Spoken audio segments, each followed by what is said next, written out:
Bueno, hasiko gara. Da nahiko petit komite, baina esan digute mikrofona erabili behar dugula. Orduan erabiliko dugu. Eskerrik asko hurbiltzagaitik, biok entzutera, batez ere Unai entzutera. Gaur Unaik idatzitako liburua aurkeztuko dugu eta aitzakia hori aprobetxatuta etxe bizitzaren korapioaz aritzeko aprobetxatu nahi genuen. Ni iratzen naiz, Lab sindikatuko kidea, eta Unai EHUko hirigintza eta lurralde antolamenduko irakaslea da. Eta horretaz gain, etxe bizitzaren lanketan ibilbide, aditua izatez gain aditua da, EAeko legebiltzarrean etxe bizitza gaietan aditu izan zen EH Bilduko legebiltzarkide zela, baita ere Gasteizko udaletxean, beraz, teoria eta praktika ere landu behar izan ditu etxe bizitza politikei dagokionez, eta ikuspegi eta esperientzia horiek baliatuta idatzi du liburua, eta, labentzako kriston aukera da Unairekin gai hauen inguruan solastu ahal izatea.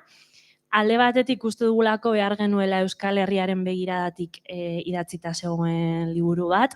Komentatzen egon gara justo liburu pilo bat daudela etxe bizitzari buruzkoak liburu denda honetan, baina, etxe bizitza problematikak Euskal Herrian ere eta Euskal Herriko geografia ezberdinetan forma ezberdinak hartu ditu eta sarritan ezagunagoa egin zaigu etxe bizitza problematikari buruzko diskursoa Madriletik zetorrena adibidez, eta oso gutxi ezagutzen dugu adibidez Ipar Euskal Herrian egiten ari den etxe bizitzari buruzko borroka. Eta, guretzako garrantzitsua zen gai honi Euskal Herriaren begiradatik heldu ahal izatea, alde batetik, euskeraz heldu ahal izatea bestetik, eta baita ere, proposamenen inguruan eztabaidatzeko aukera ematen digu liburu honek, proposamenen bidez idatzita dagoelako, eta, sarritan etxe bizitza politikan adituak ez garen ontzat, oso mundu zaila da, eta, liburuak bai uste dugu laguntzen duela hobeto ulertzen, etxe bizitzaren korapilo hori zein den. Orduan, eskertuak. Hori esan da, pentsatu dugu orain justo hasi aurretik, petit komiten gaudenez, pizkat ezberdin egin aldugula hau, orduan, nik egingo dizkiot pare bat galdera orokor lotuago liburuaren aurkezpenari, eta gero bageneuzkan galdera batzuk zehatzagoak, gune tentsionatuen ingurukoak, edo alokairu sozialerako parkeari buruzkoak, eta bar, baina zuetako bakoitza galdera bat pentsatzen badu, politika publiko bati buruzkoa, edo korapio bati buruzkoa, edo zalantza bati buruzkoa, divertigarriagoa eta seguro interesgarriagoa da, zuek galdera horiek botatzen badituzue eta denon artean eztabaidatzen badugu. Orduan, enbede amaieran esan ia norbaitek galderarik duen, gonbidatuko zaituztegu hasieratik galdera bat pentsatzera, eta horrela seguro aberatsagoa dela.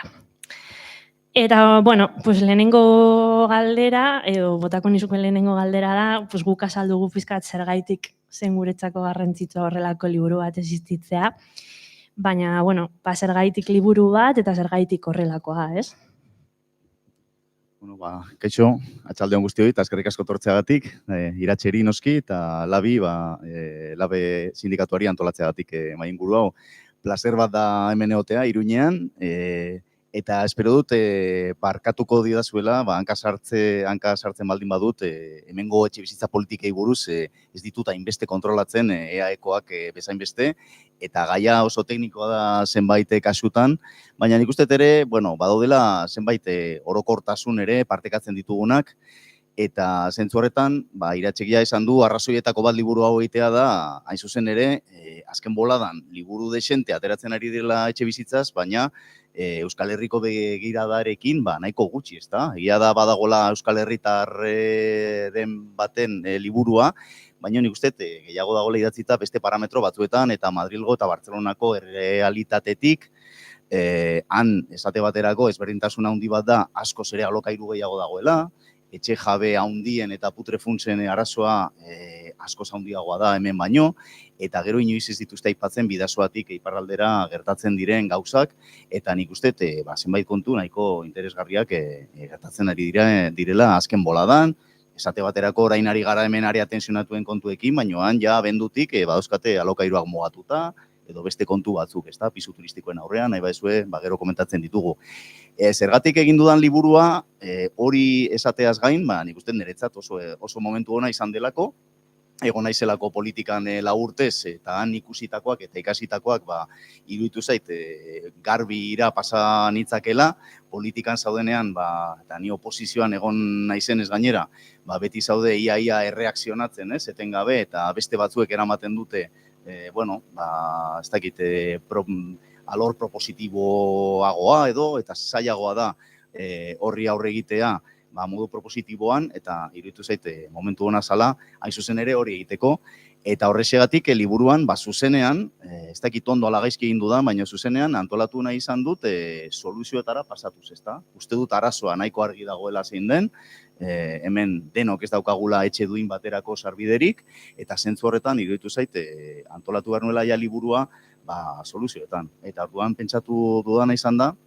3 atalka antolatzea liburua, badaude neurri batzuk politikoagoak direnak, eta zentzu horretan etxe bizitza eskaintza handitzera bideratuak direnak, beste batzuk ekonomikoagoak dira, eta zentzu horretan etxe bizitza merkeagoak lortzera begira proposatu ditut, dekalogo bat dago beraz alor politikoan, beste dekalogo bat alor ekonomikoan, eta azkenik gizarte alorrean edo alor sozialean beste 10 neurri, batez ere bideratuta etxebizitzaren alorrean ziurtasun gehiago edukitzera. Uste dut, eta hori bereziki maizterrengan pentsatuta dagoen atal bat da, iruditzen zaidalako gehiagora doan kontu bat delako, eta zentzu horretan maizterrek behar dutena iraunkortasuna dela haien kontratuetan, lehen egon gara komentatzen, ez da, kontratu bat berritzen den bakoitzean, prezioek igotzen dutela, egia esan neurriak lotuta daude, baina nik horrela antolatu dut, ez da, politika, ekonomia, gizartea, nahiko sailkapen klasikoa, eta, iruditzen zaite, danak egingarriak direla, hori bai, interesgarria litzateke oso argi ustea, danak aldi berean edo aplikatu behar ditugula, zeren oso ulergarria da, bakarrik zentratzen baldin bazara, alokairuen prezioak mugatzen, ez baldin baduzu eskaintza ere nolabait handitzen, kontraproduzenteare izan daitekela hartutako neurria, osasunean pirula bat ardezakegu kentzeko min bat, baino horrek sortarazi dezake gultzera bat urdailean, eta zentzu honetan etxe bizitzan ere antzeko zeozer gertatu daiteke. Eta beraz hartu behar dira gutxienez gehienak aldi berean eta gero baita ere denbora luze batez, ezta? Beti aipatzen den eredua, bienakoa, 100 urte baino gehiago daramatzat etxe bizitza politikak eramaten. Egia esan hemen, etxe bizitza eskumenak leku aldatu edo esku aldatu zizkigunetik bagoaz 40 urtetik gora pasatxo, eta zentzu horretan lortu barko genuke, edo izan barko genuke, bienan lortu dutenaren 140, ez? Pizkate iruko erregela bat eginez, eta ez gara ez da gerturatzen ere, baina hori ere argi izan behar da. Eta beraz, irutu zaite, une egokia dela, laburbilduz. Hain zuzen ere, aipatu duzu, bienan urte daramatzatela etxe bizitza eskubidea bermatzaren aldeko politikak egiten, hemen urte asko daramatzagu kontrako norantzan, etxe bizitzaren merkantilizazioan sakontzen duten politika publiko eta neurri ekonomikoak ezartzen, eta zentzu horretan agian bada une bat, non precisamente lortu den, pertsona askoren borrokaren fruitu ere bai, hori auzitan jartzea, etxe bizitzaren merkantilizazioa auzitan jartzea, eta etxe bizitzaren nozioa eskubide bezala, berriro ere eztabaidagai jartzea, Nafarroko araudian, EAEko araudian jasotzen dira, etxe bizitza eskubide subjektiboa jasotzen da bere horretan, baina ikusten dugu nola gero horren agian itzulpena reala, praktikoa, ez den, eta jendeak ez duen etxe bizitza duin baterako sarbidea bermatua, nagusiki eta batez ere hor baudelako interes ekonomiko batzuk, badagoelako patronal bat, ez? Bueno, pues, sustatu duela eta defenditu dituela pues, negozioa egiteko bere interesak tartean horregaitik ere labeten ematen dugu urratsa, ez? Sindikatu bezala bide bat egitekoa. Orduan, bueno, hori da korapilo nagusia, ez? Pizkat etxebizitzaren arazoa merkatuaren bidez eta merkatuen arauen arabera konpon daiteke, edo eskubide bezala bermatu behar da. Zein da zuk planteatzen duzun tesi nagusia? Esan dituzu hiru multzo daudela, ez? Politikoak, ekonomikoak eta sozialagoak nahi bada, norabide beran joan behar direla, baina zein da norabide hori? Argi dago, arazoaren iturria dago, hain zuzen ere, zuk esandako merkantilizazio horretan. Nik uste Espainiar estatuan eta Hego Euskal Herrian hori frankismotik datorkigula. Gero igual Frantzian edo Ipar Euskal Herrian esan daiteke neoliberalismotik ere badatorkigula, edo bai badatorkiela Ipar Euskal Herritarrei. 1980 inguruan Mundu Bankuak esaten du etxe parke publikoak privatizatu behar direla eta alokairuak desregulatu behar direla, eta zentzu horretan, zenbait erabaki hartu ziren bi estatuetan, bai Frantzian, bai Espainian, baina gure kasuan, etzen beharrezkoa izan etxe bizitza parke publikoak privatizatzea, zeren eta ja jaio ziren 20 urtetan pribatuak bihurtzeko, ezta? Egin ziren babes publikoko etxe pilo bat, Iruñean ere, Iruñe herrian ere bai, eta hoiek 20 urtetara, 60an egin baziren, 80garren urterako ja pribatuak ziren, eta hor sartu ziguten jabegoaren ADN-a, gure barruan, eta zentzu horretan, nik gutxienez, Nafarroako datua ez dakit, baino EAen 1960an erdia bizi zen alokairuan eta erdia jabegoan, eta 20 urte ondoren, 81an, hain zuzen ere transferentzia gauzatzen denean EAen, 15% bakarri bizi zen alokairuan. Beraz, oso ondo funtzionatu zuen frankismoaren proiektu politiko hori, eta ez da asmakizun bat, beraien etxebizitza ministroak, Arresek, bilbotarrak berak, esan zuen, ez zuela nahi Espainia bat proletarioena, baizik eta propietarioena, esaldi ezagun hori. Eta oso ondo funtzionatu zuen horrek, eta gerora ere jarraitzen dugu inertzia horrekin. Nik uste zuk esan bezala, gure gizartearen, sozioekonomiaren zati handi bat antolatuta dagoela, hain zuzen ere, etxebizitzaren revalorizazioan, ezta? Eta hartzen ditugun erabaki asko, hirietan, ekitaldiak antolatzea, ez dakiz esposizioak, ez dakiz, dana dagoa bideratuta revalorizazio horretan jarraitzera, eta nik uste eskema gutxi gora bera dela etxebizitza libreak sustatzea batez ere, apur batzuk babes publikokoak izatea, eta gero arazoak dituztenentzat prestazio batzuk, ezta? Eta nik uste horri buelta eman bar zaiola, eta nik uste hartu behar ditugula politika publikoak etxebizitza merke eta duin eta iraunkor bat eskaintze aldera. Eta nire ustez hori, begiratzen baldin bada, munduan, edo gutxienez Europan, hori deitzen da alokairu soziala. Alokairu soziala da, alokairu babestua, da etxebizitza mota bat, zeinetan ez duzun sartu behar izango zure soldataren 30% baino gehiago ordaintzera. Nik uste nahiko adostasun zabala dagoela kopuru horretan, kobratzen baldin badituzu 1.000 euro hilabetean 333 ordaintzea, 3.000 kobratzen badituzu 1.000 ordaintzea hilabetean, hor kokatzen da, nik uste funtsa, ezta? Eta gainera izan beharko litzateke universala. Askotan aipatzen da berriz ere aipatuko dut Biena, baina Bienan ez da bizi bakarrik familia pobre bat alokairuan. Baita ere, klase ertainekoak edo klase ertainekotzat jo ditzakegunak batzuk aukeratzen dute alokairuan bizitzea. Zergatik, badaukatelako iraunkortasun bat, eta badakitelako bizitza osoa eman dezaketela hor. Nik ez dut esaten orain danok alokairura joan behar garenik, baina gutxienez, eskura izan behar dugula aukera bat, osasunean edo hezkuntzan daukagun bezala, sistema publiko, merke eta duin bat izateko gure eskutan.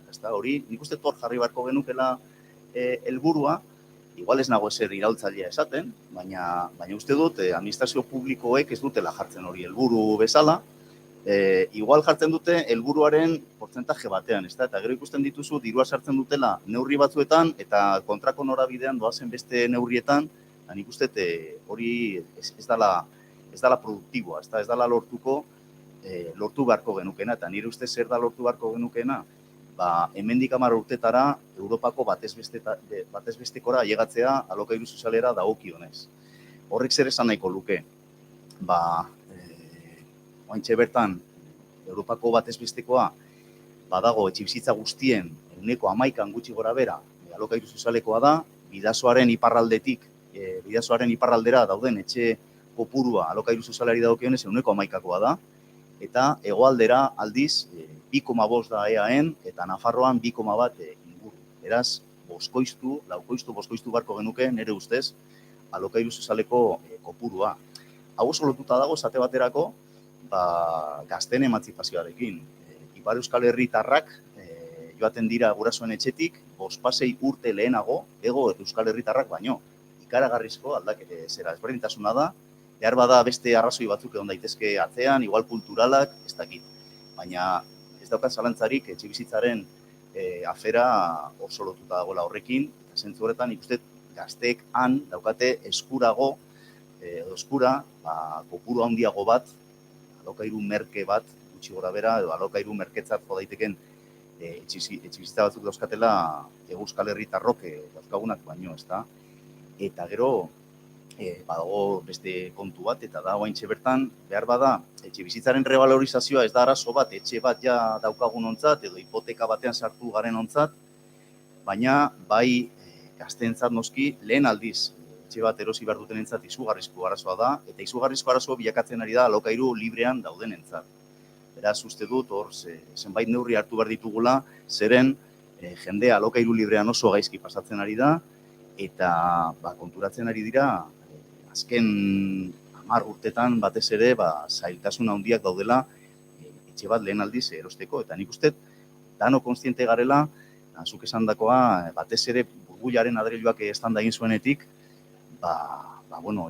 etxebizitzaren arazoa oso larria dela, larritzen ari dela, oraingo prezioek pasatu dute, gainditu dituzte burbuilaren estanda baino lehenagoko prezioak, eta zentzu horretan, inkluso nik uste gobernuak, Jaurlaritza, Nafarroko gobernuak konturatu da, hor arazo handia daukatela, diskurso aldatzen ari da, esango nuke, baina nik oraindik ez dut ikusten aldaketa handirik eginkizunetan, jardueretan edo soluzio benetakoetan. Bale, bueno, beraz, gutxi gora bera bi hildo edo bi neurri ez, alde batetik alokairu sozialerako parke publiko iraunkor bat eraikitzera bidean garatu beharreko estrategiak, eta bigarrenik, agian tangiblena dela, ez, etxebizitzaren prezioari, muga bat jartzea. Sartuko gara orain gai zehatzagoetan, orduan esandakoa egingo dizkiot pare bat galdera, eta denak zuzenean egin beharrean, zabalduko dut ronda, bale? Orduan, eta gero, pues ez badago, egingo ditut beste batzuk, eta horrela dinamikoagoa, bale? Orduan, lehenengoa, igual, gehien entzun dugun gaietako bat, izango litzateke egune tensionatuei buruz, ez? Nafarroan berriki 21 udalerri nagusitan sartu da indarrean, neurri honek balio du prezioak mugatzeko, dela hain zuzen ere, ez? Aipagai jarri dugun gaietako bat, egia da neurri mugatu bat dela maila batean, ez hartzen dugu kontestu batean non prezioak jada pilo bat igo diren, beraz, neurriak balio du prezioak gehiago ez igotzeko, hori garrantzitsua da, baina behar duguna da prezioak jaistea, horretan daude ez, maizterren sindikatuak bai estatuan, horretan saiatuko gara baita gu ere, eta guretzako horregatik zentzu horretan, naiz eta balorazio baikorrak egiten diren oro argune tentsionatuen inguruan, oraindik ikusteke dago zertarako ematen duten peluzera, batez ere, trampak agertu direlako honetan ere, ez? Eta horretako bada, adibidez gura asanbladetara etortzen diren kietako batzuk, ikusten duten nola, higiezinen agentzien aholkularitzek, jokatzen duten rol bat, hor aholkatzen etxe jabeei, nola egin dezaketen, hau indarrean sartu aurretik ia berrizten duzun kontratua horrela ezaizun aplikatzen, logelen alokairuaren elementu guzti hori dago, ez? Nola epe luzerako alokatu beharrean logelen alokairu bat egiten den. Hor zalantzari gabe gure eskubideen jabe izatea eta antolatuta egotea funtsezkoa da bueno, pues básicamente para que no nos la kuelen, baina badago beste korapio bat, ez dela, nola egin ikuskaritza edo nola zer egin daitekeen, bueno, zulo guzti horiek estaltzeko, bai maila legislatiboan, baina ikuskaritzaren ikuspegitik ere bai. Bai, nik esango nuke, begiratu beharko genukela non aplikatu den denbora luzeagoz neurri hau, alokairuen muga, eta kasu honetan Kataluniara begiratu beharko genuke, eta bertan, ja daramate ia 2 urte, eta antza datuek esaten dute alokairuak jetzi direla gutxi gora bera, area tensionatuetan 5%, Bartzelonan handiagoa dela 6% ere bai, eta gero bai jeisten ari dela eskaintza, ezta? Murrizten ari dela eskaintza nolabaitean. Hor zenbait arrazoi egongo dira, baina horietako bat da zuk aipatu ezuna, ezta? Segurazki trampa nagusia izaten ari da aldi baterako alokairuetara eramaten ari direla zenbait alokairu, horrek ekartzen duena da aplikatu ordez lei de arrendamientos urbanos edo hiri arrentamenduen legea aplikatzen da kode zibil, ezta? Eta beraz, ez die afektatzen alokairuen muga. Claro, hori iruzur bat da, eta iruzur bat den heinean, salatu behar da. Nola salatu, claro, maizter batek eramango du epaile batera bere etxe jabea, pues segurazki galduko du bere pisua, ezta? Orduan, nik uste hor sindikatuen papera oso garrantzitsua izan daitekela, lab bezalako lan sindikatu goikoak ere, nik uste hor paper garrantzitsua daukazuela, babesten persona horiek eta behar bada, zuek zeuek analizatzen salaketa horiek. Nik uste hor garrantzitsua izango dela paper hori. Kontrol gehiago behar dela, noski, baina, bueno, beste edozein gaitan bezala, ezta? Nik adibidez liburuan ez dut berezik hitz egin horri buruz, gainera iruditzen zait marko hori ere eskuinari oso ondo datorki dagoela kontrolarena, zeren beti ari dira saiatzen, gutxienez nik ikusten dut askotan saiatzen direla lotzen deskontrola, SMI edo RGIaren diru laguntzekin, eta kriminalizatu nahi duten neurri batean alokairu publikoa da alokairu babestua, hori oso argi ikusten da nik gutxienez Gasteizen Bozentoko kazetari bat dago, harrepatzen baldin badute norbait alokabide da bertako enpresa publikoa alokairuak eramaten dituena, jatxiz gramo gutxi batzuekin ja narkopiso lerroburuetan irakurtzen da, ezta? Dago oso nik uste asmo txarrez egin da, eta da ez dutelako maite alokairu soziala, lotzen dutelako pobreziarekin, eta hori ez dute nahi, eta nik uste dut duindu behar dugula alokairu babestua, lehen esan bezala uste dut lortu behar dugula unibertsala izatea, eta nik uste dut, aipatzen ari garen alokairuen muga beharrezkoa dela. Esan behar da, Nafarroan gutxienez, 20 piko udalerri horiek, nik uste pena bat dela Nafarroa osoa ez egotea area tensionatu gisa izendatua, ikusiko dugu datozen hilabeteetan horretarantz goazen, ezta, baina gutxienez eginda behin. Eginda prentsaurreko bat, baina EAen ikusten ari gara udalerri egiten ari dela hau tantaka, ezta, eta bakoitzean prentsaurreko bat ematen da, ezta. Nik uste gehiago zenbait kasutan ikusten da pixkat asmo propagandistikoa, ezta. Nik uste interesgarriena edo aldarrikatu beharko genukena da, alde batetik ez izatea borondatezko aplikazioa, ze adibidez komunitate batzuk esan dute ez dutela aplikatuko, igual guri bosta joala zaigu, ze EAen eta Nafarroan aplikatu dela esan da. Baina, gero, borondatezkoa denez ere, bakoitza aplikatzen ari da bere ritmoan, ezta? Gipuzkoan, Ipar Euskal Herrian abendutik dago, 24 udalerritan, Lapurdin, alokairuaren muga. Nafarroan, area tensionatuak apiriletik izendatu ziren, baina uste dut alokairuaren muga uztailetik dagoela martxan, eta, karo, EAen bakarrik Gipuzkoa dago Urritik, eta Araba eta Bizkaia oraindik ez daude mugatuta. Orduan, nik uste oso egoera desorekatua gertatzen ari dela. Gero baita ere, zenbait kasutan, behar bada hemen Iruin herria osoa sartu da, oker ez banago 29 udalerri horietan, egongo da, gero zuzentzen nauzue bestela, baina Bilbo aldean esate baterako, Bilbo area tensionatua da, Barakaldo ere bai, baina Getxo ez. Orduan hor sortuko dira desoreka batzuk, nik uste pixkat kezkagarriak, ezta? Ni uste dut neurri beharrezkoa zela, baina badira beste neurri batzuk prezioarekin lotutakoak eta aipatzen ez direnak eta zerikusirik ez daukatenak area tensionatuekin eta hori ere aipatuko nuke eta da espekulazioa. Espekulazio mota ezberdinak daude, nik liburuan aipatzen dut bat lurzoruen erosketaren inguruan dagoena, hor zeo zer egin barko genuke, tanteo eta retraktoz erosteko aukera batzuk eskaintzen dizkigute legeek eta uste dut erabili barko genituzkela gehiago. Gero badago beste espekulazio bat eta da hirigintza espekulazioa, ja planak aprobatuta daudenean promotoreek nahi duten epeekin eraikitzen dute, hiri handi batean, Iruña batean, baldin badaukate promozio bat irekita ez dakit edo hasita ez dakit non, hori bukatu eta saldu arte ez dute beste hau egiten, eta, karo, ez dute betetzen plan honek daukan data, edo ze datak ere planen parte dira, orduan hor espekulatzen da, ezta?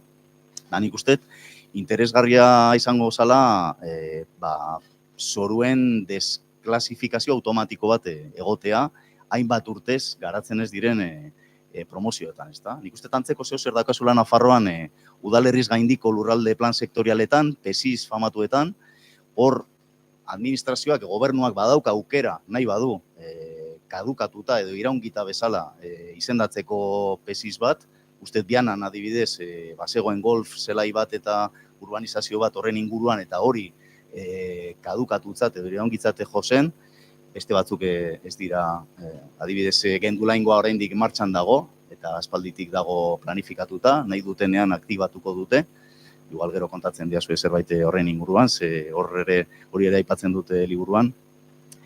Eta zentzu horretan gero badago beste espekulazio bat ja etxeak eraikita daudenean, eta da espekulazio finantzieroa, ezta? Nik uste hori ez genuela ezagutzen 2013 baino lehenago hainbeste gutxienez, baina Europatik eta Espainiatik, hori ja gobernu zentraletik, Madrilgo gobernutik hartutako zenbait erabakik, erakarri dituzte putre funtsak eta bestelako inversore batzuk, zergatik, fiskalidade bat egin dietelako haien neurrira, ezta? Osea, Socimi batek ez du ordaintzen soziedade zergarik.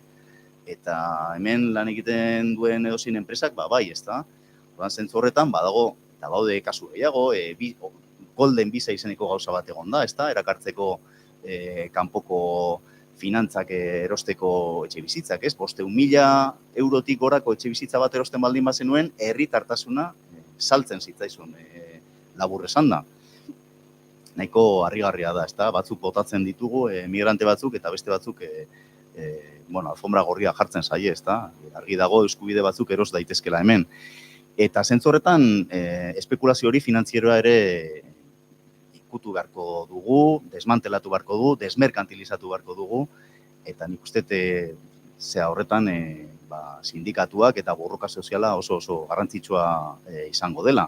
Nik uste burbuilaren estandata gero, hipotekek kalteturikoen plataformen lana oso garrantzitsua izan zen, salatzeko zenbait abuso, batez ere gure hipoteketan zeuden zoru klausulak, esate baterako, ezta? Edo IRPH-ren klausula, beste klausula batzuk, eta orain horiek alokairura ere joaten ari dira, eta nik uste horre ere, adi egon behar gara, eta pixkate kolektibizatu behar dugula borroka hori. Espekulazioarekin lotuta, badago beste etxebizitza mota bat, ez badela espekulazio gai bihurtu den etxebizitza bat, dela urte luzetan eraiki ditugun babes ofizialeko etxebizitzak privatizatu izan direnak azken urteetan. Zorionez EAEn eta berri beranduago Nafarroan hartu dira neurriak hemendik aurrera eraikitzen direnak berez ezin privatizatzeko, espekulaziorako aukerak mugatzeko, baina etxebizitza parke publikoa handitzaz hitz egiten den momentu batean, azken 35 urteetan laguntza publikoarekin 55.000 etxebizitza eraiki dira Nafarroa publikoan, osea Nafarroa garaian. Hori izan ahalko litzateke parke publikoa, eta agian orain ez litzateke hainbeste eraiki beharko, ez? Babesturiko etxebizitzak izateko. Datozen 5 urteetan 3.000 etxebizitza pasatuko dira, galduko dute babesturiko kalifikazioa Nafarroan, eta horrek, bertan bizi diren pertsonentzako, batez ere maizterrak diren kasuetan, badakar arrisku bat, askotan funts putrek erosten dituzte etxebizitza horiek, erabiltzen dituzte alokairuak igotzeko, eta bertan bizi ziren pertsonak kanporatzen dituzte, jabetzaren kasuan ere, eragin dezakete horiek espekulatzeko tresna bat izatea, bere momentuan diru publikoz lagundu zen egungo espekulazio bat izango litzateke. Zer egin dezakegu egoera horren aurrean? Aurrera begira hartu dira neurriak, ez?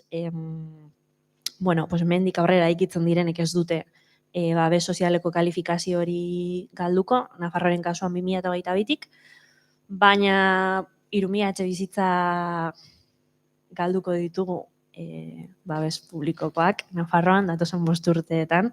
Zer egin daiteke? 3.000 eta gutxi iruditzen zaizkit. Datorren 5 urte, baina egongo dira oraindik urte gehiago deskalifikatzen babes publikoko etxeak, imaginatzen dut 20 urtetara egiten zirela, eta igual batzuk 30 urtetara EAen bezala. Claro, EAen oraindik, nahiz eta neurria 2003an hartu zen, 2002ko abenduan, 2003an, hasi zen martxan, oraindik deskalifikatzen ari dira batzuk 2033 bitarte. Ikaragarria da, EAeko zifra gutxienez, hemen esan duzu 55.000, han 60.000 deskalifikatuko dira, 2003tik 2033ra bitarte, eta beste 60.000 ja permanenteak betireko dira. Beraz, gutxi gora bera 120.000 babes publikoko etxe eraiki ditugu guztion diruarekin, edo guztion diruak balio izan du hori egiteko, gero askok promotore pribatuek egin dituzte, baina, babes publiko batekin, eta zentzu horretan ikaragarria da, ezta? Eta oso harrigarria da Espainiar estatuan bakarrik jarri dala permanentzia edo iraunkortasun hau EAen, Nafarroan eta okeres banago Katalunian dago. Osea, ez dago beste lekurik. Beste leku guztietan, Ayuso egiten ari den etxebizitza guztiak, orain hasi dira eraikitzen mundua bukatzera joango baliz bezala, babes publikoko etxe guzti horiek deskalifikatuko dira, eta da lotsagarria zer nolako trasbasea gonden kapital publikotik poltsiko pribatuetara. Orduan, zer egin? Lehenik eta behin, gutxienez, zuk esan bezala, hartu da neurria eta hori ondo dago, baina, ikusi behar da zer egin daitekeen berreskuratzeko etxe horiek, ezta? Orduan, nik hemen aipatzen ditute pare bat kontu, bat izan daiteke, tanteo eta retraktoaren eskubidea aplikatzea zenbait salmentetan, babes publiko etxe horiek ja bihurtuko dira libreak. Orduan, nik uste zenbait kasutan oraindik liberalizatu ez badira, tanteos eta retraktos eskuratu ahal izango lirateke, neurri hori aplikatu daiteke behar bada oraindik liberalizatu ez diren etxe horietarako, zer egin dezake gobernuak, erosi batzuk eta gero alokairu sozialean jarri, ezta? Baina, ja liberalizatu baldin badira, egin daitekena da Bartzelonan hartu zuten neurri bat, nik uste nahiko interesgarria dena, eta da izendatu zuten udalerri osoa tanteo eta retraktorako eremu, eta zentzu horretan salerosketa bakoitzaren berri eman behar zion notario elkargoak edo notario bakoitzak udalari, esan ez, zaizu, pisu hau salduko da, prezio honengatik eta hemen, ezta, ezaugarri hauekin, bale, interesatzen zait edo ez zait interesatzen, esaten zuen udalak, eta claro, ikusten denean, zuk esan bezala putre funtseak sartzen direla erostera eraikin oso bat, edo, ikusi aztertu behar da ze dirutan saltzen den, eta aukerak baldin badaude, muskulo gihar ekonomikoa baldin badago, propioa edo berar bada maileguren batekin, ze Katalunian ere hor Europatik zetozen maileguak lortu dituzte horretarako, jar daiteke gobernua, kasu horretan Bartzelonako udala, eroslearen posizioan eta erosi etxe bizitzak, ezta? Eta horiek noski alokairu sozialera bideratu. Nik uste hori ere, nahiko bide interesgarria izan daitekela, hori ez da aplikatzen EAen Nafarroa garaian, eta nik uste hasi beharko ginatekela aplikatzen berandu baino lehen, bai. Bale, jarraitu horretik, zabalduko gurronda pizka bat, ez dakit norbaitek galderari daukan, kurritzen zaion problematikaren baten ingurukoa. Liburuan 30 neurri daude, kasi edo zerreri buruz aldi oso galdetu. Ez dakit, animatuko,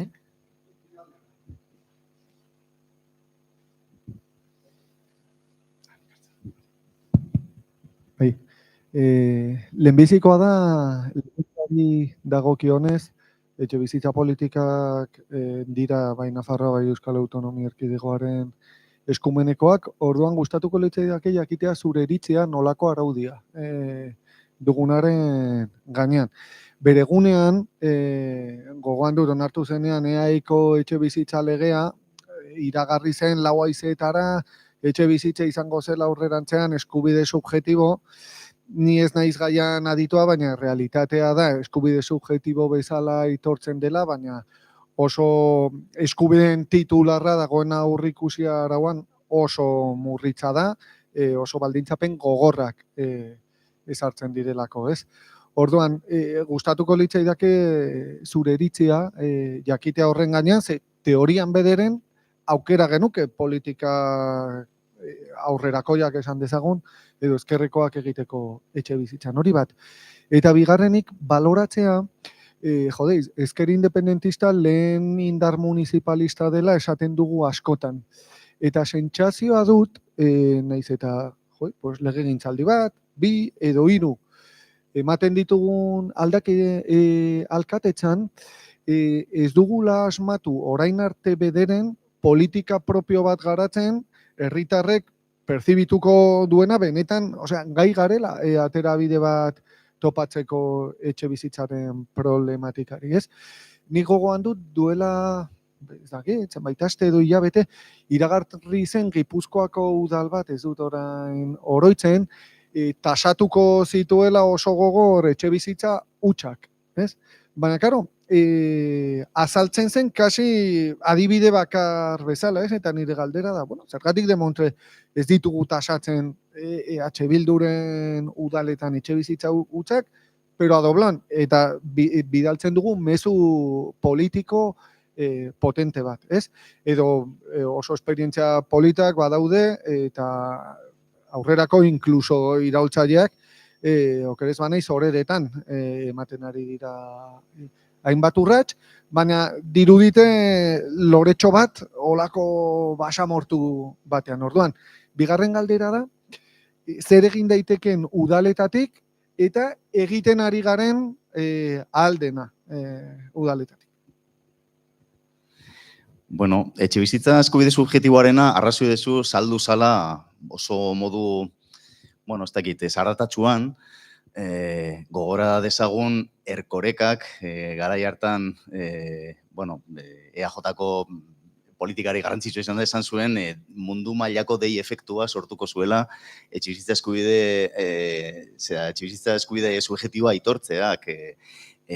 Karo, zer egin du EAJ horren aurrean, ze karo, EAJ zegoen gobernuan, PS zegoen oposizioan, Bildu ere noski, eta atera zen lege hori oposiziotik. Nahiko interesgarri izan zen, ez da. Orduan, gertatu izan dena da, nire ustez, legea nahiko ona dela, baina gero aplikazioa galgatu dela, frenatu dela, ahalik eta gehien, ez da. Orduan, esate baterako, etxebizitza eskubide subjektiboa aitortu zaie, ia pobrezi absolutuan bizi zirenei bakarrik. Urtetan eta urtetan, 2015 aprobatu zen legea, pasaden urtera arte, ez da eguneratu kopurua, eta persona bakarra baldin bazinen, ezin zenituen kobratu 9.000 euro baino gehiago urtean. Osea, pobrezia absolutuan bizi behar zinen, etxebizitza eskubide subjektiboa aitortua izateko. Eta orain, eguneratu dute, 15, espentsa asko igo dutenik. Bikoiztu egin da, egunerak eta horrekin, etxebizitza eskubide aitortua daukatenen kopurua. 9.000-tik 18.000-ra. Bai. EAE osoan 18.000 familiek aitortuta daukate eskubide hori, baina gainera, eskubide hori ez da gauzatzen. Egiten dena da, oso kopuru txikian, 18.000-tik igual 2.000 familiei ematen zaia alokairu sozialeko etxe bizitza bat, ematen zaia aukera bertan bizitzeko, ordainduz beraien diru sarreren 130, oso ondo dagoena, baina, karo, beze gertatzen da gainerakoekin, ematen zaiela etxebizitza prestazio bat. Eta etxebizitza prestazio hori da 300 euro hilabetean, bizun bat egiten dio gobernuak maizterrari, eta maizterrak bizun bat egiten dio etxe jabeari. Odan ari gara alokairuaren burbuila puztuarazten sistema horrekin zergatik. Ez ditugulako nahikoa alokairu sozialeko etxe bizitza. Orduan horregatik esaten dut, nire ustez neurri garrantzitsuena izan beharko litzatekeela parke hori handitu. Parke hori handitzeko zehozer eraiki beharko da. Ados, eta leku batzuetan, ez lehen bezala amaierarik egongoz balitz bezala, adibidez, gendulain batek konpondu dezake neurri batean etxe bizitzaren arazoa, baina nire ustez ez da eredu egokia. Izango zen, ez dakit, monstruo bat, hor errepide baten erdian, beste arazo batzuk sortuko genituzke horrela. Orduan, nik askotan esaten dut, konpondu behar dugu etxe bizitzaren arazoa, beste arazo batzuk sortu gabe. Hori esango nuke etxe bizitza eskubide subjektiboari buruz, ezta? Behar dela, benetan gauzatu, jende gehiagori aukera hori eman, baina ez dela ordezkatu behar prestazio batekin, eta hori gertatzen ari da. Bilduren udalerrietan. Bueno, nik uste egia da, behar bada gauzak astiroago doazela nahiko genituzkenak baino badaude, badaude proiektu interesgarri batzuk, nik batzuk aipatu ditut hemen. Esate baterako, Agurain batean, erosi da, jauregi bat, hau aspaldi erosi zen, zaharberrituko da, eta bertan 10-15 zuzkidura etxebizitza egingo dira gazteentzat. Claro, 10-15 gazteri konpontzearekin, 5 urtetarako beraien etxebizitza beharrak ez duzu mundua eraldatzen, baina nik uste horrelako proiektu txikiak biderkatu egin beharko genituzkela gure herrian. Alegia, merke edo erortzear dauden eraikinak alden tokietan erosiz, zaharberrituz eta horiek alokairu sozialean jarriz, ezta? Beste adibide interesgarri bat, Usurbilen, zuzkidura etxe bizitzen proiektu bat egin dute, Txirikorda izeneko proiektu bat, non gazteak eta adinduak eraikin berdinean bizi diren, bakoitza bere pisuan, baino badago ja ideia bat, gazteek eta zaharrek nolabait elkarri laguntzeko aukera daukatela, eta zentzu horretan, hori ja martxan dago, egia esan gazte gehiago sartu dira adinduak baino, eta oraindik esan dezagun proiektua hobetu daitekela, baina nik uste ere oso proiektu interesgarria dela. Eta gero etxe hutsen aurreko erantzuna gogorragoa izan beharko litzateke, Azpeitian bakarrik aplikatu dute etxe bizitza hutsen kanona, arrazoi dezu. Kanon hori da 10 euro ordainduko dira metro karratu bakoitzeko urtean, beraz 70 metro kuadroko pisu normal batean, ordainduko dira 700 euro urtean, utzik mantentzen, enpeinatzen bada, tematzen bada jabea, ezta? Zentzorretan, bada makila, eta espero dezagun emaitzak ematea, ezta? Gainera oso interesgarria da, zeren aukera ematen du baitare, bigarren urtetik aurrera, desjabetu alizateko, behin-behingoz, etxe bizitza hori alokairuan jartzeko. Naiz eta etxe jabeak nahi ez izan, legeak usten du, dekretuak, etxe hutsen dekretuak, eta etxe bizitza legeak ere, lehen aipatu duen legeak, ze lege horrek ireki zuen bide hori, desjabetu izango du Jaurlaritzak, edo kasu honetan Azpeiteko udalak, pisu hori alokairuan jartzeko. Beraz, nik uste oso interesgarria dela, eta arrazoi guztia dezu, nik uste gure udalerri guztiek aplikatu beharko luketela, egia esan, udalerri batzuetan IBIaren edo OHZ zergaren errekargo bat dago, eta nik uste ez dagoela gaizki. Esan nahi dut, nik uste hautatu behar dela bide bat edo bestea, baina makilaren bat eman behar zaie etxea utzik mantentzen, enpeinatzen diren jabei. Errekargo hori, udalerri batzuetan 150 da, adibidez Donostian, gure ekimenez, baina egia esan beste leku batzuetan txikiagoa da, eta Gasteizen aurten bakarrik jarri da 150 baita ere gure ekimenez, eta ja EAJak kendu nahi du, ezta? Orduan, nik uste torre ere borroka zelai handia daukagu, eta gutxienez guk eman beharko genukela adibidea. Eta gero, baude beste udalerri batzuk, non ez dagoen ez kanona, eta ez da IBIaren errekargoa, getxo batean, adibidez, ez dago ez bata ez bestea. Eta, hori ere ikusarazi behar da. Gutxienez gure udalerrietan oker ez banago IBIaren errekargoa badago, egia da makila gogorragoa izan daitekela, baina hori ere gestionatzea ez da erraza, eta zentzu horretan ere eskatu izan da laguntza baita ere Jaurlaritzari, aholkularitza aldetik, baita ere laguntza teknikoa, eta hor badago asko egitea bai.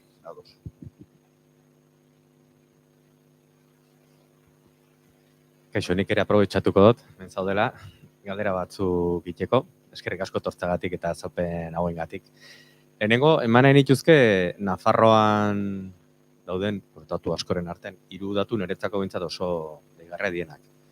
Bat, orain dela gutxi errepikatzen hasi zen kontseilaria eta da 1980 urtetik onera, berak dionez, 58.000 etxe bizitza dien Nafarroan intzienak babes ofizialeko etxek, kalifikazio horrekin. Horrek esan nahi do, kalifikazio hori mugagabea balitz, Nafarroa momentu hontan parke osoaren 18% izango litzatekeela publikoa. Eta momentu hontan aipatu zuneko 2, pikoa dago, baina hemendik urte gutxitara pasatuko da 1 baino gutxiago izatea. Hori, datu hori oso digarria da nire ustez, horrek ez du baldintzatzen inondik inora merkatuko prezioan eragiterik eta parke publikoa zeinen eskasa den erakusten du. Beste bada kontrola eta inspekzioa, bai haidie gune tensionatuak izendatzen, haidie neurri batzuk hartzen, baino inspekzio eta kontrola ia ez dago momentu hontan. Nafarroan etxe bizitzari dagokionen inspekziorako plaza bakarra dago momentu hontan eta ez dago beteta. Orain abendun beteko da eta orain badirudi, hainbat eskara inditugunez ere, beste 2 plaza irikiko dituztela, aterako dituztela, baina da ikaragarri, alokairuen prezioak mugatu behar dira, neurri asko onartzen nahi dira, baina hori kontrolatuko duenik ez dago. Eta hortik dator gero, aipatu duzun, holako fraude ikaragarri hori gaurkoz, ikusten baldin badugu, idealistan sartzen baldin bagara, aldi baterako kontratuen eskaintza ikaragarrigo da esagerazio bat. Hori kontrolatuko duenik momentuz ez dago. Eta hirugarrena da, Nafarroan bai, 21 udalerri izendatu diek kolpe bakar baten gune tensionatu eta populazio osoaren 78% hartzen du, baino ikaragarrizko arrakala dago lurraldeko osiaren ikuspegitik. Hau da, udalen 85% kanpoan dago, lande eremu osoa kanpoan dago. 5.000 biztanletik berakoa dena gelditu da aztertu gabe eta dena izendatu gabe. Eta horrek bizkortzen du nolabait arrakala demografiko hori eta lurraldeko osiaren ikuspegitik dagoen arazo larri hori, ez? Orduan guzti hau kontutan hartuta, eta leheno eneko gindune galderak kontutan hartuta, ze oso garrantzitsua iruditzen zait, lotu nahi nituzke etxe bizitza eta buru jabetza. Hau da, etxe bizitza beharrezkoa da eta estrategikoa dugun arlo bada, hortarako buru jabetza eta eskumenak beharrezkoa dira, eta hemen topatzen gabeti pareta batekin, eta da, Nafarroa osoa gune tensionatu izendatzea nahi genuke, behintzate gure talde parlamentariotik, eta hori da saiatzen ari garena. Gobernutik esaten dutena da, ez dagoela ziurtasun juridikorik. Azken finen, prezioaren mugatze hori Madrildik onartu behar delako, eta ez baldin badago operazio minimo bat, urtean 20 operazio ez baldin badaude udal bakoitzeko ezin dela eman. Hemen udal txiki oso asko daude, eta operazio maila hori duen oso gutxi daude. Orduan, eskumen hori, buru jabetza hori ez baldin badaukagu, oso zaila dago hori praktikara eramatea. Gai oso teknikoa da edo oso zehatza da, baina iruditzen zait oso importantea dela, ze bestela, hirigunetatik haratago soluziorik ez dute ematen prezioa mugatzeko. Orduan, nola ikusten duzuzuk gai hau, ze aukera ikusten dituzu, teknikoki egia da, tramparen parte bat badago, hori litzateke galdera. Nik esango nuke, area tensionatuaren izendapenaren kontua hartuta, legeak ez duela esaten zer nolako eremu hartu behar dezun. Egin dezakezu kode postalaren arabera, da egia auzoka, egin daiteke udalerrika. De hecho, EAen izan dugu eztabaida hori eta Jaurlaritzak atera zuen hasiera batean dokumento bat esan ze udalerri izendatu zitezkeen area tensionatu, baino bakarrik udalerri osoak, gero rekulatu egin zuen eta atera zuen bigarren txosten bat esan bueno, auzoka egin daitekenez hemen auzo hauek sar daitezke. Horrek esan nahi du ez dagoela zehaztuta ze eremutan egin daitekeen, eta beraz, nik uste dut autonomia erkidego osoka egin daitekeela. Eta zentzu horretan, batez besteko datuek ematen badute jartzen diren bi baldintza horiek, alegia bilakaera eta zera zenbat esfortzu ekonomiko egin behar duten maizterrek, edo hipoteka bat ordaintzen ari direnek, nik esango nuke, legeak baimentzen duela. Ez dakit, behar bada beraiek dakite gehiago zuzen bidez, baina nik legea begiratuta daukat, eta hori esango nuke, nik uste oso garrantzitsua dela dena den erkidego osoa, Nafarroako Foru Erkidego osoa sartzea bertan, deskonpensazioa handia gerta daitezkelako alboan dauden udalerrien artean. Ez da, nik igual oso argi irudikatu dut lehen Bilbo eta Getxoren arteko adibide horrekin, baina hemen ere gertatuko da zenbait kasutan, eta zuk esan bezala, azalerari dagokionez, hemen dagoelako izugarrizko deskonpensazioa, ez da? Mugatuta egongo den eremua, eta mugatuta ez dagoen eremuaren artean. Beraz, nik esan nuke ahal dela. Eta gero, eskumenena oso garrantzitsua da. Eta inoiz ez dira aipatzen. Osea, Madriletik kontrolatzen dizkigute kontratuekin lotutako kontu guztiak eta ekonomiarekin lotutako kontu guztiak. Eta hemen inoiz ez zaio intzuten politikari bati eskumen horiek lortu behar ditugula.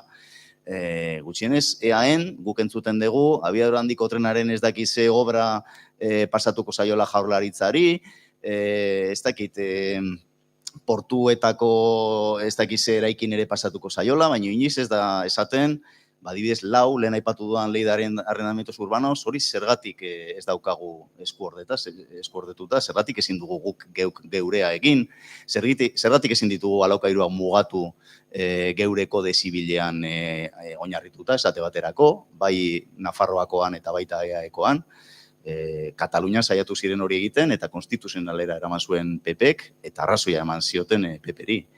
Nik uste, hori aldarrikatu beharko genukela, ez da?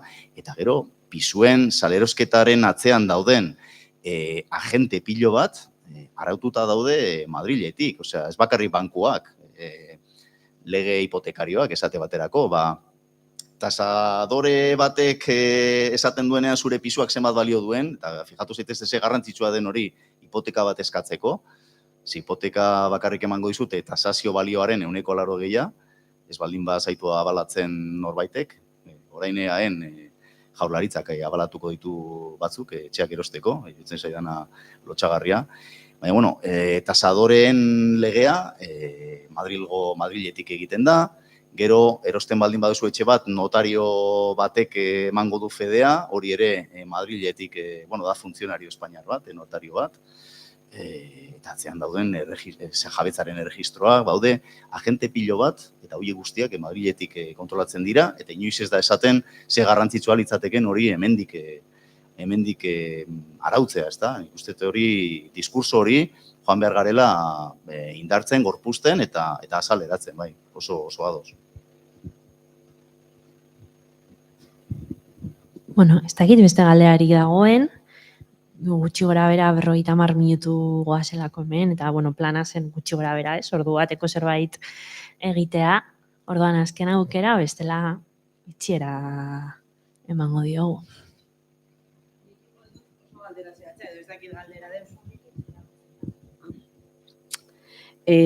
Baino beste gunean adibidez ikusi nuen teleberrin agertzen zela etxebizitzaren kontuarekin eta alokairua mugatzearen kontuarekin inmobiliaria bateko pertsona bat esanez ustut zela Donosti, ez dakit non gertatzen ari zena zela kentzen ari zituztela alokairu eskaintza pila bat eta hortaz geratzen ari zirela maizterrak edo gizartea geratzen ari zela alokairuan bizitzeko aukerari gabe.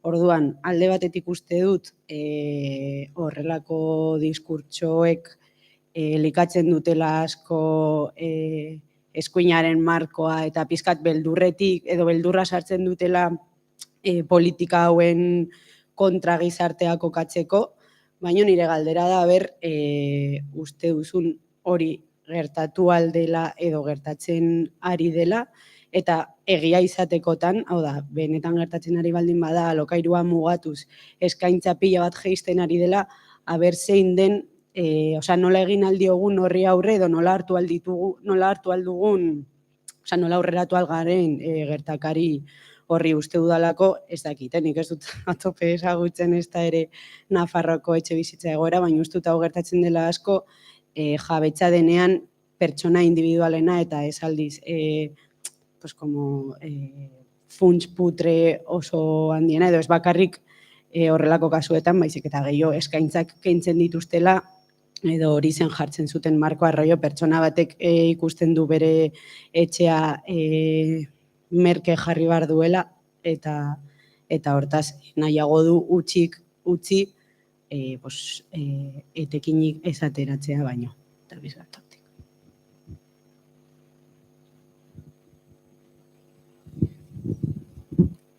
Bai, egia da, gutxienez, karo, Nafarroaz eta EAEZ oraindik ez dauzkagu datuak, ze duela oso gutxi daude alokairu mugatuta, eta esan bezala Araban eta Bizkaian ez daude oraindik. Katalunian denbora gehiago daramate, eta lehen esan bezala jetxi badira alokairuak 5%, 6%, ba egia da eskaintza murriztu dela. Beraz, neurri batean arrazoia dute. Karo, hedabideak ere ari dira esaten zein den iruzurra alokairuak ez mugatzeko. Ikaragarria da, baino batez ere Bocento, Diario de Navarra eta alako hedabideak ari dira, eta esango nuke EITB neurri batean, ari dira zabaltzen aldi baterako kontratuak egiten badituzu, alegia 11 hilabetekoak egiten badituzu, karo, ja ez duzula bete behar ley de arrendamientos urbanos, bete behar dezulako dezibila, eta zentzu horretan, paktatu dezakezula 11 hilabete egongo omen den maizterrarekin prezio libre bat. Orduan, karo, nik uste dut eskatu behar dena da, alokairu kontratuetan zehaztea, zein den zure egoitza, zure lehen egoitza, ze aldi baterakoa baldin bada, izango duzu lehen egoitza bat beste nonbaiten. Orduan, hori zehaztu barko litzateke, eta gero baita ere esatea, ze arrazoirengatik egiten den aldi baterako. Claro, hau, oraingoz, ez dago derrigortuta. Orduan, nik uste lortu beharko genukela hori derrigorrezkoa izatea. Madrilen badago lege proposamen bat, okerez banago, eztabaidatzen, oraindik ez da aprobatu, pixkat ezartzeko neurri horiek. Nik uste norabide honean doazela. Zeren eta esan daiteke nolabaiteko zulo bat zeukala etxebizitza legeak, Espainiako etxebizitza legeak gai honi dagokionez. Nik uste ez dela oso zulo handi bat, esan nahi dut, zuk nik alokatzen badizut, ni etxe jabea banaiz, alokatzen badizut pisu bat 11 hilabeterako, eta ez baldin badaldi baterako, iruzur bat da.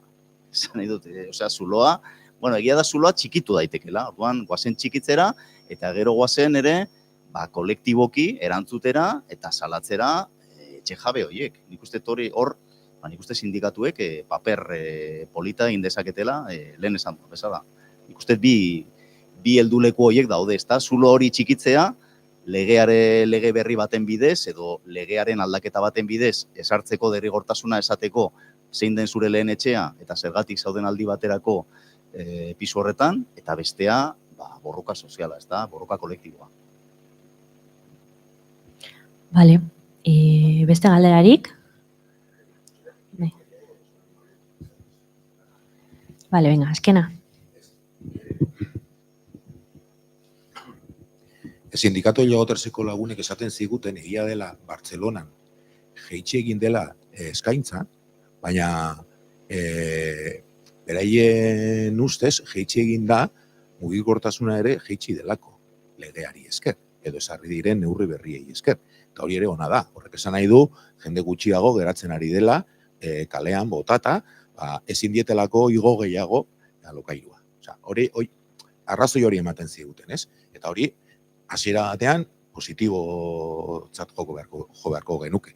Baina egia da, eskaintzaren falta arazo handia dela.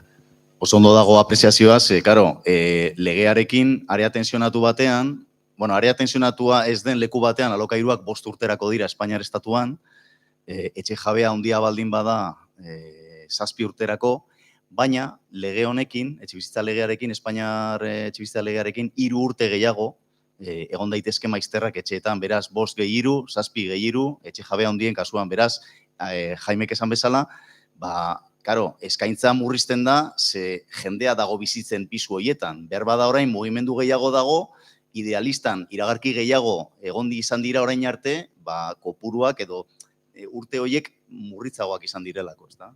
Eskerrik asko. Eta gero azkenengo hausnarketa txiki bat proposamena edo eta galdera egin daitekez. Eta pizka ekintza sindikalean murritzen ari garenok eta ari gara astero kasu zehatzak jasotzen, oso larriak askotan, eta hor galtzen dugu kakotzen artean. edo sartzen dugu esfortzu pila bat, pertsona hori laguntzeko, eta baina eremu honetan borroka kolektiboa politizatu egin behar dugu, eta nire ustez kontran egon beharrean beti, eta antzutan, askotan, erantzun zera horretan egon behar dugu, ez dago beste erremediorik, baina eraiku beharko genukela nolabaiteko paradigma berri bat, helburu zehatz batzuekin, ez? Gizartea, jendartea antolatzeko zera ez, aldarrikapen zehatz eta politiko hoien alde. Eta zu gaipatu zu bat, ez da geratu naiz pixkatola, entzuna neukan, baina ez dut osongi zuk planteatu duzu, hemendik kanpo instituzioek nonbaiten aipatu zu, badutela aukera, baita eremu pribatuan ere, eragiteko tanteo retrakto horren bitartez. Osea, posible litzateke aldarrikatzea, azken finean, etxe bizitzaren arazoa, merkatu pribatua interbenitzetikan etorriko da soluzioa, ez dago beste soluziorik. Ordan, herramienta behar ditugu.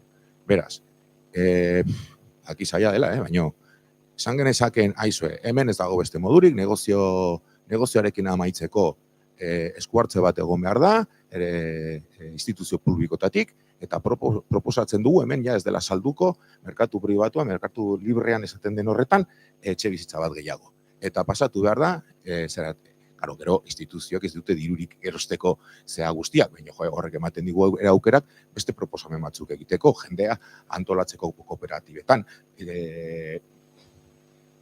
zerrenda batean sartu, eta kooperatibak sortu, tanteo retrakto zea horretan ere, parte hartzeko instituzioekin batera. Hori Bartzelonako parte hartu izan nuen, duela 2 urte parte hartu izan nuen jardunaldi batzuetan, planteatzen zuten Europan egiten zela.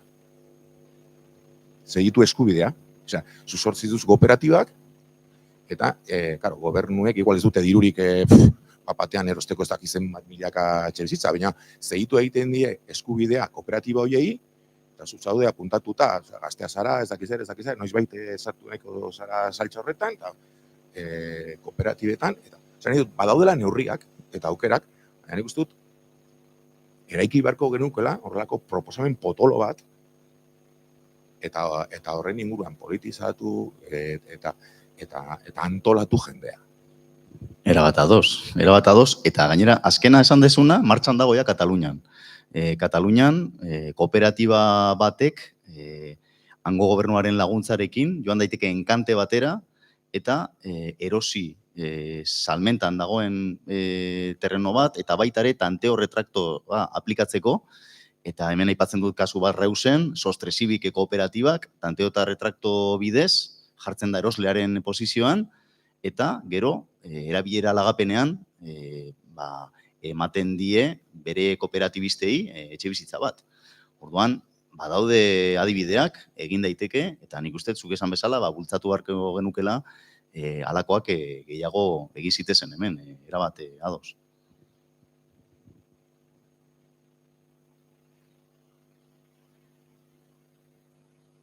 Bale, listo, hemen utziko dugu, ez? Eskerrik asko nahi, beti plazer bat zurekin etxebizitza politiki buruz ikastea. Guretzako labentzako garrantzitsua horrelako espazioak egotea, askotan arrotzak egiten zaizkigulako eztabaida hauek, eta guk badakigu gure eskubideak benetan egikaritu daitezken lehenengo urratsa dela hauek ezagutzea. Eskubide gehiago eta kasu honetan etxebizitza eskubidea nola gauzatu daiteken, zen neurri politikoa har daitezken jakitea, eta antolatzea, horiek horrela izateko, gu horretan ari gara, hemengo gehienok badakizue, baina esango dut, laben etxebizitzan eroman antolatu garela, sindikalismoa egiteko, patronalaren estrategiaren aurrean, badakigulako langileok etxebizitzarekin arazoak ditugunean, ditugun tresnarena dela kolektiboki antolatuta egotea, baina ez hori bakarrik, nekok lehen galdetu du etxebizitza eskubide subjektiboaren inguruan ikustut definizio horian egin zenean, egin zela ikuspegi pizkat partzial bat zegoenean etxe bizitza arazoarena, zela etxe bizitzaren arazoa da pertsona batzuk daukaten arazoa etxe bizitza bat eskuratzeko, eta nik uste dut egun ikusgarri geratzen ari dena dela klase ikuspegitik badela arazo bat. Etxe bizitzarena merkantilizatua dagoenean, gehiago edo gutxiago, langileok ez dugula biderik etxe bizitza modu duinean eskuratzeko, eta beraz, laben ikuspegitik ez da bakarrik maister batzuen arazo isolatua, baizik eta klase ikuspegitik da arazo bat. Horregaitik antolatu nahi dugu elkartasuna, horregaitik uste dugu lab tresna bat dela horretarako, eta eraldaketa sozialerako sindikatu bat garen einan, horregaitik ezagutu nahi dugu zen neurri har daitezkeen, ze aldarrikapen egin ditzakegun, etxe bizitza eskubide bezala bermatzeko, eta horretarako etxe bizitza parke publiko bat, sistema publiko bat eraiki ahal izateko, eta agian hori izan behar da orain dugun gatazkaren zerumuga bat, ez? Lortu nahi dugu etxe bizitza sistema publiko bat, langile guztiok etxe bizitza eskubidea bermatua izan dezagun. Beraz, eskerrik asko etortzagaitik, eskerrik asko galderagaitik, ze errestu duzue pizkat hau atseginagoa izatea, eta espero dut zerbait ikasi izan guztiok, eta onarte, ez?